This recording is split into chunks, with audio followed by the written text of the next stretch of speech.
What is up, sexy people of the internet? It is Dave, it is Duncan, back from Metal Epidemic for another album review. And for this review, Duncan and I have been checking out the new album from Irish Progressive Tech Noir band, the Enigma Division. Fucking brain matter all over the wall. What? Just no. I like. Oh, I don't want to Craig David this, but rewind. Right? What? Irish Progressive Tech Noir band, the Enigma Division. The band's self-titled new album will be released independently on January 27th. This is the debut album from the Enigma Division. Doesn't even make sense now. Like, up is down, left is right, inside is outside. What are we doing here? Cats and dogs playing together. First album. And you're probably thinking to yourself, Dave, why did you pick this? Why are you picking this album, Dave? Why you pick, Dave? Why you pick? I'm sure there's a story. Well, a little bit. There was a key word in the press release, and I was like, as I was reading, I was thinking, wait a minute here, my interest is now piqued, Duncan. Turns out two of the guys in this band were also in another band that I was particularly fond of. Oh, here we go. That band called it a day in 2017. They were on Candlelight Records, and they were called Xerath. I remember Xerath. Yes. It's Xerath's third album, 3, was like, I spun that album relentlessly back in the day. I actually reviewed it for our old website, Rock and Roll Reviews, back in, was that about 2014, something like that? Yeah. Still play it. So when I saw the guitarist and the drummer of Xerath were involved in this project, I was like, okay, I definitely need to check out more of this to see what it's all about. So we've got guitarist Connor said, the Enigma Division started as the brainchild of myself and Ronan Burns. We both have quite a wide range of musical tastes, and the idea was to create a sound that combined all of those influences and make it our own. It became a sound we refer to as Tech Noir, as it incorporates our love for atmospheric 80s synth music. Yes, it does. Film score and science fiction combined with extremely groovy, laden, heavy riffs. So it looks like it's the kind of 3 main members in the Enigma Division that do all the instrumentation, and the drummer, Ben Wanders, does most of the vocals on the album.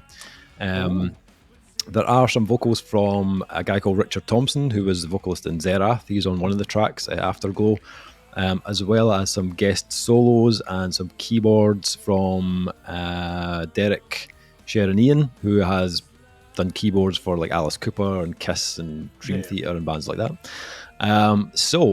First thing to note is this album is 8 tracks, 64 minutes long. However, when you inspect the track listing a little bit closer, you'll see the final track, which is called 1977 Ad Infinitum, is actually almost 20 minutes long. yeah. If you maybe took this one off, it would be more palatable length to those that have a shorter attention span. Yeah. So this looks like an extended version of the album opener, which is called 1977. I think you're right on that. So. But I'll come back to that. Firstly, let's start off at the beginning. Love how retro this is. Like that opening track, that 1977. So fucking 80s, just 80s synths, very 80s kind of like sci-fi kind of movie score type build up on the first track, which then builds into the second track, The Escapist. Funnily, when that track kicked in, I was like instantly transported back to when we were in a band together, because I'm almost certain that synth sound right at the start of The Escapist is something we used in one of our tracks. Possibly, Dave. It sounds identical. Like it was like I had a kitchen sink approach to synthesizers, like everything and the kitchen sink. Like you should let every sound. The song should have every sound, but there's 347 sounds, Duncan. Yes, all 347 of them. Yeah. That I don't know what the sound is called, but right at the start of The Escapist, I was like, we used that. 100% we used that.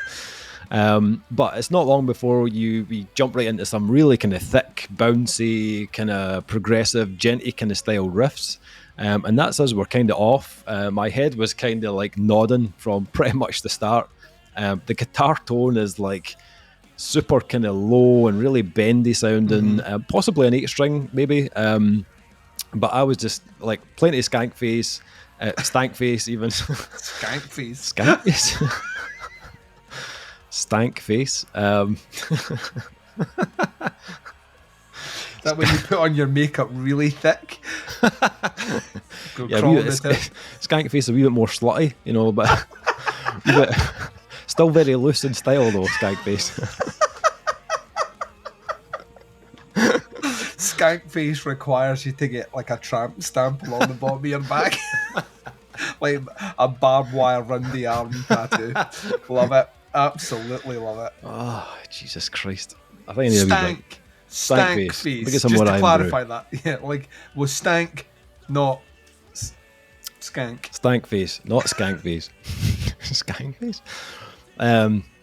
Yeah, sorry. Not only does this have like riffs for days, but that actual, the kind of like bendy, kind of flexible style of the riffs is very Xerath. Like I could hear a lot of that kind of sound coming through.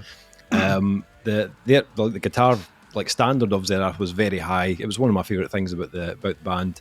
They had an ability to come up with like very inventive, very addictive riffs, and that kind of imaginative kind of execution is all over this as well.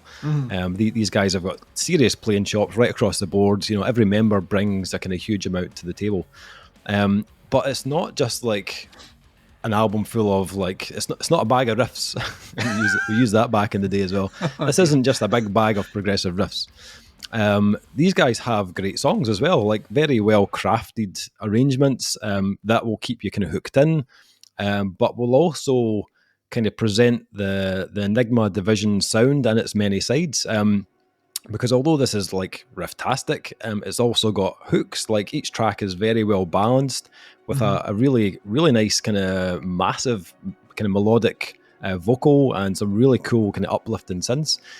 After the first track, you've got The Escapist, and it kind of had me on board lyrically and melodically. I was singing that chorus pretty much after like hearing it a couple of times, and the way they kind of layer it up against the synth sounds, it's epic. It's quite, and this will probably not be the first time I mention this name. It's quite Devin Townsend in terms of the. Don't know what you mean. In terms of the size and the kind of vocal style. Don't even know who that is. But I was also picking up some kind of like Nevermore kind of vibes about it as well. Yeah. Although this is more kind of modern overall, you know, it's not as traditional kind of prog as a band like kind of Nevermore. Although they share kind of similarities. I could hear like in the more kind of modern side, I could hear like little kind of hints of like textures or a band like kind of Oddland or something like that. Really good mix of styles from like different eras, but like most kind of prog heavy albums, these tracks are all like 5 minutes plus. Some of them into the kind of 7 and 8 minutes, which works for the style. You know, it's a very kind of expansive sound, a lot of layers and building the sections, so that makes sense that it will follow that kind of blueprint. I think that was just a coincidence. There's only like 3 people that are watching this video right now that are like, David. Genetic Blueprint, our old band, just in case you're wondering what I'm talking about. But yeah, I think it works brilliantly. Tracks like Echoes in the Deep, which is a little more like experimental, a lot more dynamic than The Escapist. But I enjoyed hearing that more technical side and the guitar work, which is a little bit more intricate. And they play with more kind of like sweeping kind of synth sounds.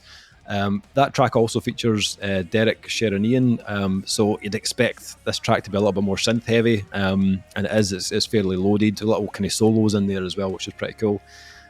Even though it's a little bit more complex, they still make time for those like the big kind of heavy groovy riffs.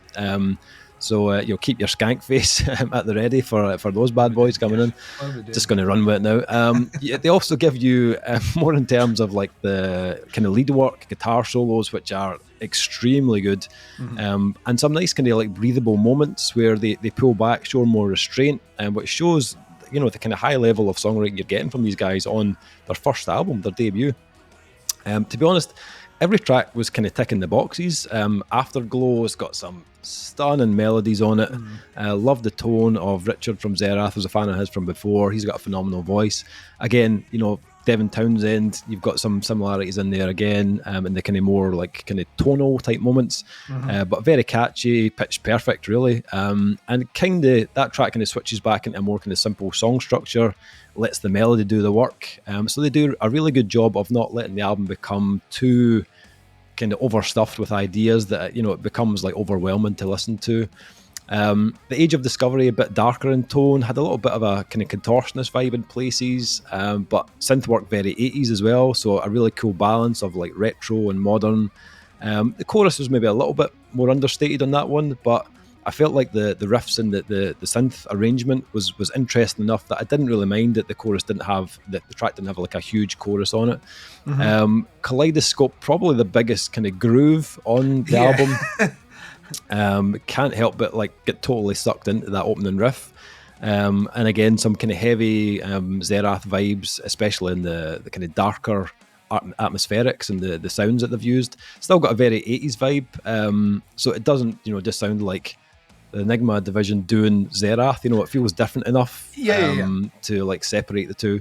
If I had any like criticism of that track, it would be the length. I'm not sure it needed to be 7.5 minutes. Like I felt like it maybe just went on slightly too long, and then you've got Clarity, which is, for me, that felt like the typical kind of more stripped back closing track of the album. It sounds different to the rest of the album, where they really lean into their clean side, just deliver on the vocal front. Track, you know what I mean? Yeah, it really is. Like it's not that dissimilar from something like A Care of Night or something. It's got that kind of big old sweeping kind of 80s ballady sort of power ballady sort of feel. It's got the like electronic drums and everything on it. You know what I mean? Some absolutely stunning bass work on that track though from Ronan Burns. I was really fascinated by his style of playing. The last track, this 1977 Ad Infinitum. Is that how you pronounce it? Infinitum? Infinitum. Okay. Yes. Latin, Dave, which means ad infinitum means to go on forever. Yes, I knew that. And it did. That's where it kind of lost me. At first. Actually, the time coding disagrees with that, Dave. It goes on for 19 minutes and 51 seconds. So, not that I want to be pedantic, but I don't know. I felt like this was maybe supposed to be a bonus track to me. It felt like bonus material. Like it just felt kind of added on. I felt like Clarity felt like the album closer, but I had a look at their Bandcamp page and it looks like this is supposed to be part of the album. It's not an additional bonus track. This is like 20 minutes, a kind of instrumental prog kind of odyssey. And that's very much how this came across to me. It's an all-encompassing voyage of peaks and valleys, of dynamics and different tonal shifts, very much kind of like a movie score with like an intro that builds into something bigger and then takes you down various like proggy rabbit holes before bringing you out to another kind of that kind of fading kind of finish, and it's well done. It's musically and performance wise it's very well done, but I can't say I really like connected with it. And it wasn't a track that I wanted to, when I was re-listening to the album, it was the one track I was like, I don't know if I can go back and go through this again. The album felt like Clarity was the end. That was the finishing track for me. It felt like the natural end to the album. This track, I mean, as cool as it is, it felt like a kind of bonus for more like die-hard kind of prog fans. Unfortunately, it was just a bit kind of out with my comfort zone and taste, but that aside, I really enjoyed it. What about yourself? What do you think? Well, we'll just tackle that last point. Okay. I'm kind of with you on that one. Okay. To me, I mean, they're self-releasing it, which I'd like now allows me to feel a little bit more lenient to what I was going to originally say. Right. Like if you're self-releasing it, you don't have a fucking like a big record label, you know, giving you the album with the bonus track. Wink, wink, nudge, nudge. You've like what you've recorded is what you're putting out there, and I like it as a kind of a riff on a theme. So that opening track is really interesting as an opening track, but if we were to create a soundtrack from that, that's kind of what the last track is. It's kind of like an extended score version of that opening track. In fact, it even hits on those highlights from it. I think it uses the same samples, if memory serves, the same film samples in there as well. So it's just like an extended player version of the first track, which is fine. Does the album need it? No, it doesn't. And I think that's the thing I come back to. Very much like yourself, the last track to me was track 7. And I kind of took this as a almost like when you used to buy like Nine Inch Nails albums, you get the remix album, or you buy like a Fear Factory album, you would get the remix album. Like 1977 Ad Infinitum feels like a kind of remixed. So like you remember you used to get like trance versions of things, it'd be like the trance cut, which just basically meant weird atmospherics and electronics for about 7 minutes, and then the 3-minute track would play, and then that was it. And I was like, well, you didn't really do anything there. You just put your song in front of it. To me, it doesn't feel like it's not necessary, right? And I imagine from the band's point of view, I don't think they think it's necessary. I think that's why it's named the same as the opening track. I think they've even put it in there ad infinitum. To me, like shows that the band themselves realize that what they're doing in the title is they're taking a theme or an idea and they're stretching it to its breaking point. And it does, like, because there's no focal grounded melody like the rest of the album has, it is very easy to get lost in it. So and not lost as in I'm so lost in the music, lost as in how long has this got left? So it's worth saying that. That removed, I think these guys should be immensely proud of what they've done.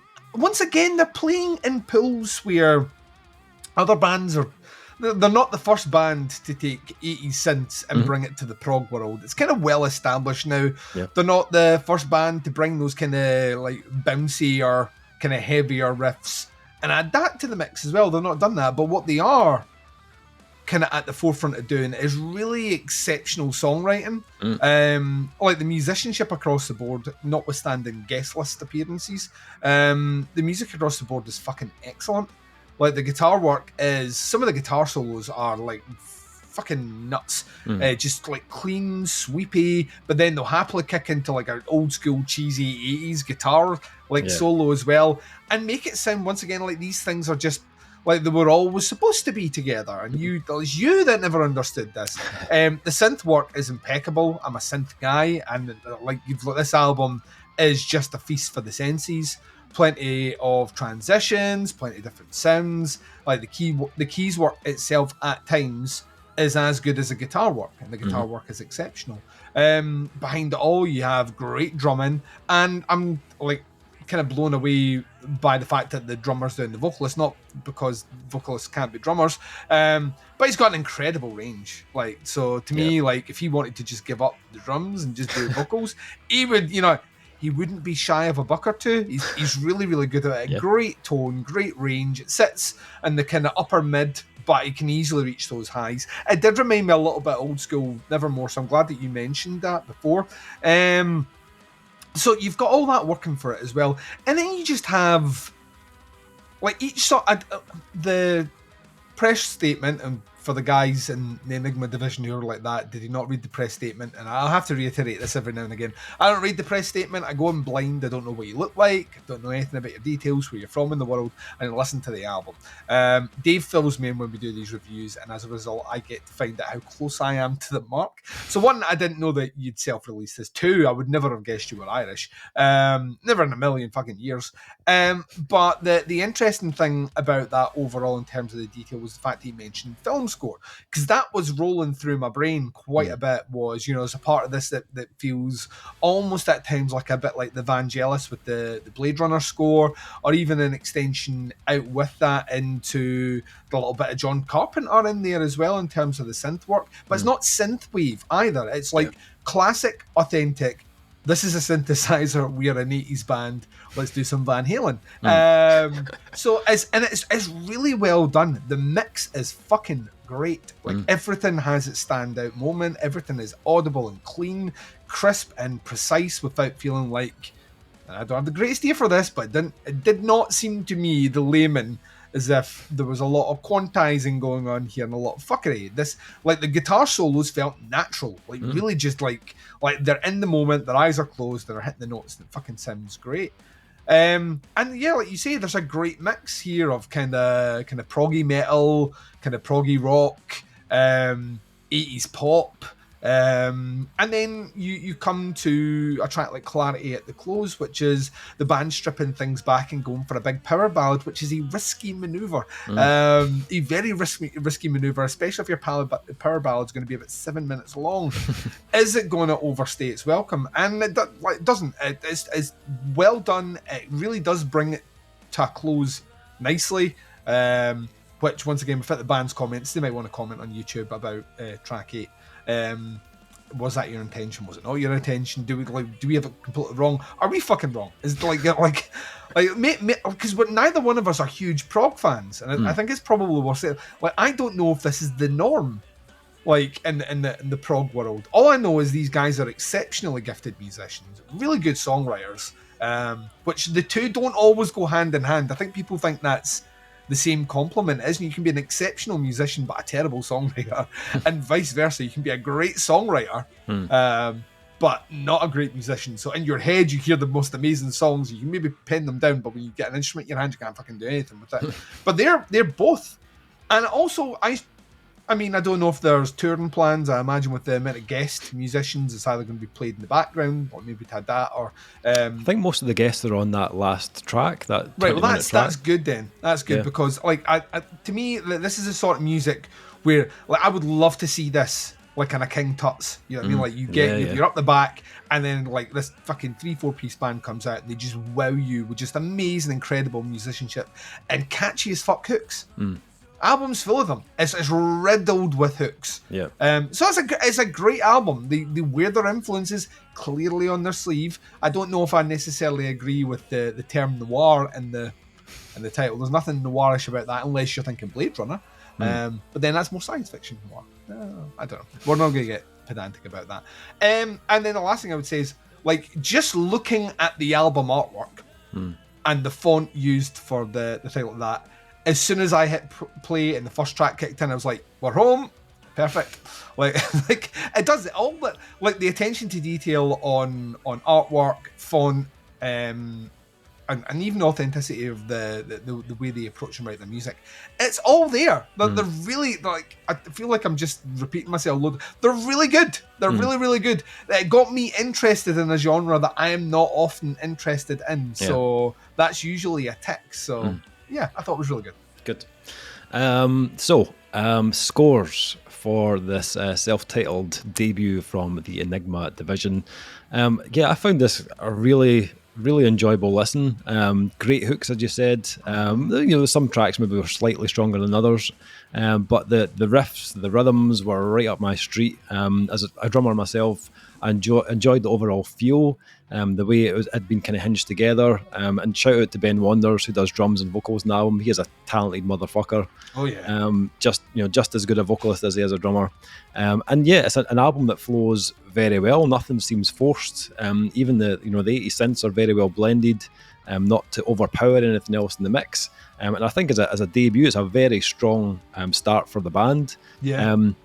As you said, it's maybe not the most unique thing I've ever heard. I've heard other bands do it. It's different enough to their old stuff, but it still has similarities to other bands. I think for me, there was maybe a couple of times where I thought maybe the tracks were maybe marginally too long. The last track, the 20-minute epic, not quite my tempo, but I would usually I would have stopped it after Clarity for me personally, but still for progressive metal fans, this is very much an album worth checking out. Scoring is difficult with this one. If this album finished at Clarity, I'd probably score it higher. Right. But as it is, as an 8-track, 65 minutes, I'm going to go 3.5 on this one for me. What about yourself? I'm more forgiving. I'm going to give it like the last track's full of fucking synths. I would be the worst synth player in the world to sit there and go, it gave me a song where synths are just everywhere. Bad album. It's a 4 for me. Like I say, like prog albums, like they tend to gravitate to me. They tend to need to err more on the heavier side to get my attention. This one isn't on that, but still got plenty of heaviness and bims to it. It's just really, really, really well done, and it got me excited about listening to it. I did spun this one a couple of times. Yes, the last track is daunting, but notwithstanding, that's a fucking great album. 4. Cool. So that is the Enigma Division out on the 27th of January. I'll put some links below to the band and to their Bandcamp so you can check out the album. Let us know what you think. Stick some comments in below once you've had a listen. Happy to hear your thoughts and opinions on it. That is our review. Thank you for checking it out. Much appreciated. We'll be back with another review very soon, but until then, take care. Speak to you soon. Bye, everyone.